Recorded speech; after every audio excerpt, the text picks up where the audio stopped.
નમસ્કાર વિદ્યાર્થી મિત્રો, એનસી ક્લાસીસ ચેનલમાં તમારું હાર્દિક સ્વાગત છે। મિત્રો, ચેનલમાં તમે નવા હોય તો સબસ્ક્રાઇબ કરવાનું ભૂલતા નહીં।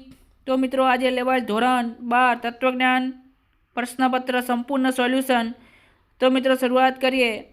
નંબર 1, મૂળભૂત તાર્કિક કારકો કેટલા છે? તો 5। નંબર 2, પી સમુચય ક્યુ વિકલ્પ નિષેધ પી ના સત્યતા કોષ્ટકમાં કેટલા અધ્યસ્તંભ આવે છે? તો એમાં 2 આવશે મિત્રો, પી અને ક્યુ 2 જ છે। તો જે દલીલ અપ્રમાણભૂત ન હોય તે દલીલ કેવા પ્રકારની હોય છે? તો પ્રમાણભૂત આવશે મિત્રો। દલીલમાં ફલિત વિધાનની સંખ્યા કેટલી હોય છે? તો એમાં 1 આવશે મિત્રો। બધા આપણા જે આપેલા હતા આઈએમપી, એ બધા આઈએમપી આવ્યા છે। ઉત્તરાંગના નિષેધ પરથી પૂર્વાંગના નિષેધને લગતા નિયમને સંક્ષેપમાં શું કહે છે? તો એમટી આવશે। પી વિકલ્પન ક્યુ અને નિષેધ ક્યુ, તેથી પી આ રૂપ કયા નિયમનું છે? તો ડીએસ આવશે। સંવિધાનના ફલિત વિધાનના ઉદ્દેશ્ય પદને શું કહેવાય છે? તો પક્ષપદ કહેવાય છે। કઈ આકૃતિમાં મધ્યપદ અને આધાર વિધાનોમાં ઉદ્દેશને સ્થાને હોય છે? તો ત્રીજી આકૃતિમાં। સરખા સંયોગો હાજર હોય તો સરખું જ પરિણામ આવે, આ વાક્ય શું સૂચવે છે? તો પ્રકૃતિની જે એકરૂપતા સૂચવે છે। કઈ વ્યાપ્તિ કાર્યકારણ સંબંધ સ્થાપે છે? તો વૈજ્ઞાનિક વ્યાપ્તિ। ભારતીય તર્કશાસ્ત્રમાં ન્યાયિકોએ કેટલા પ્રમાણોનો સ્વીકાર કર્યો છે? તો 4 આવશે। એક બાબતની હાજરીની સાથે બીજી બાબતની હાજરી હોવી એટલે અન્વય રીતિ। હકીકતલક્ષી વિધાનોની વિશેષતા કઈ છે? તો વર્ણનાત્મક। કયા ધનને શ્રેષ્ઠ ધન કહ્યું છે? વિદ્યારૂપી ધન। મિત્રો, આપણો મોસ્ટ આઈએમપી પ્રશ્ન આપેલો હતો આગળના વિડીયોની અંદર। પછી મિત્રો, રિલિજિયન શબ્દનો અર્થ શું થાય? ફરીથી બાંધવું। મિત્રો, આખું પ્રશ્નપત્ર આપણે જે મૂકેલું છે એમાંથી બધા ઘણા ખરા આઈએમપી છે મિત્રો, જોઈ લેવા। નિરંતર પ્રાર્થના કરતા રહો આજ્ઞા કયા ધર્મગ્રંથમાં છે? તો બાઇબલની અંદર। જગતના વિદ્યમાન ધર્મોમાં અર્વાચીન ધર્મ કયો? આ પણ મિત્રો આઈએમપી પ્રશ્ન તો શીખ ધર્મ આવશે। ન્યાયના ભાવના એ કયા ધર્મનો નૈતિક સિદ્ધાંત છે? આ પણ મિત્રો આઈએમપી પ્રશ્ન આપણો તો યહૂદી ધર્મ। 5 યમનોમાં મુખ્ય યમ કોને માનવામાં આવે છે? અહિંસા। અષ્ટાંગ યોગમાં બહિરંગો કેટલા છે? તો 5। હવે મિત્રો, વિભાગ બી ની અંદર નજર કરીએ। જે સ્થાને કોઈ પણ વિધાન મૂકી શકાય એવા પ્રતીકને શું કહેવાય છે? તો વિધાન પરક પરિવર્તી। કોઈ પણ સ્થાને મૂકી શકાય એ વિધાન પરક પરિવર્તી આવશે। દલીલનું પ્રામાણ્ય કઈ ભાષામાં થઈ શકે? પ્રામાણ્ય ભાષામાં જ થઈ શકે છે। સૌપાધિક સંવિધાનના લગતા નિયમને સંક્ષેપમાં શું કહે છે? મિત્રો, આઈએમપી પ્રશ્ન આપણે આપેલો હતો તો એચએસ। સંવિધાનમાં ફલિત વિધાનના વિધેયપદને શું કહેવાય છે? સાધ્યપદ કહેવાય છે। કયા નિયમને આધારે કહી શકાય હંમેશા ગરમીથી પદાર્થ ફૂલે છે? તો પ્રકૃતિની એકરૂપતાના આધારે કહી શકાય। પંચાવી અનુમાનનો 5મો અવયવ કયો છે? તો એ નિગમન છે મિત્રો। કેન્ટ કયા મૂલ્યને અગ્રતા આપે છે? તો શિવના મૂલ્યને અગ્રતા આપે છે। તેનું બીજું નામ ભક્તિ।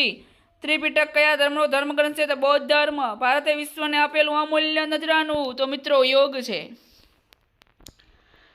મિત્રો, વિકલ્પનું સત્યતા કોષ્ટક એ તમે આપણે આપેલું છે, જોઈ લેજો। જે અસત્યની વાત હોય છે તે। સૂર્ય ગરમ છે અને ચંદ્ર શીતળ, તો પી સમુચ્ચય કયો આવશે? જે દલીલની પ્રાથમિક પ્રમાણભૂત છે એ મિત્રો નિયમ લખેલો છે મિત્રો। સિમના નિયમનું કથન તો પી સમુચ્ચય ક્યુ। જે પી સમુચ્ચય ક્યુમાંથી જે પી વિધાનને નિષ્પન્ન કરી શકાય છે એનું કથન છે। સંવિધાનની આકૃતિઓ કેટલી છે? તો 4 છે મિત્રો। પહેલી, બીજી, ત્રીજી, એના નામ અહીંયા લખ્યા નથી, આપણે બોલી જઈએ છીએ। નીચેના સંવિધાનની આકૃતિઓને ભેદ જણાવો।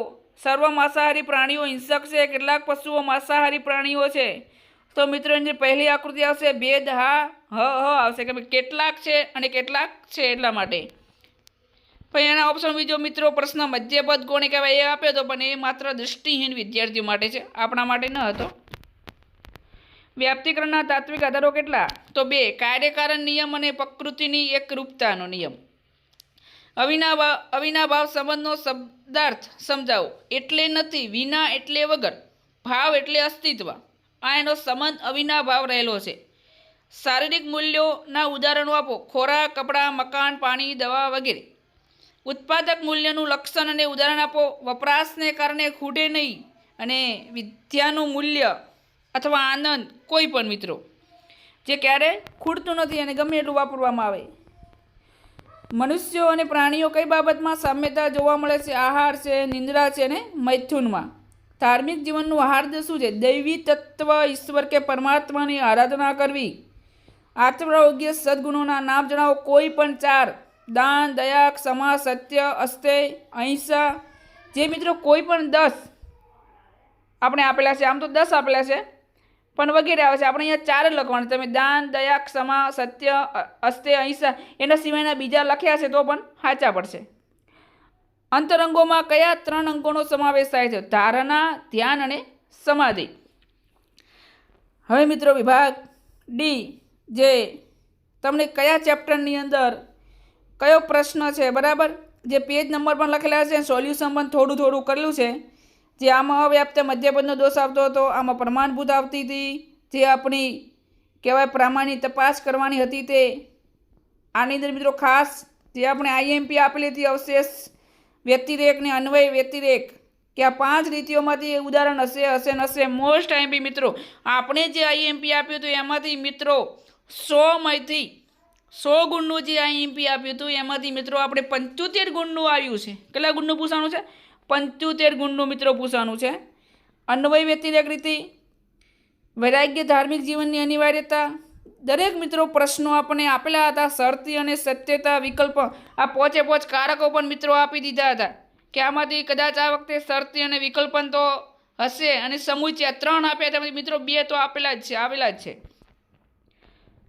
તો મિત્રો આ હતું આપણું તત્વજ્ઞાનનું વાર્ષિક પરીક્ષાનું અને બોર્ડનું પ્રશ્નપત્ર. મિત્રો વિડીયોને શેર કરજો, લાઈક કરજો, અને જો ચેનલમાં નવા હોય તો સબસ્ક્રાઈબ કરવાનું ભૂલતા નહીં. જય હિન્દ, જય ભારત.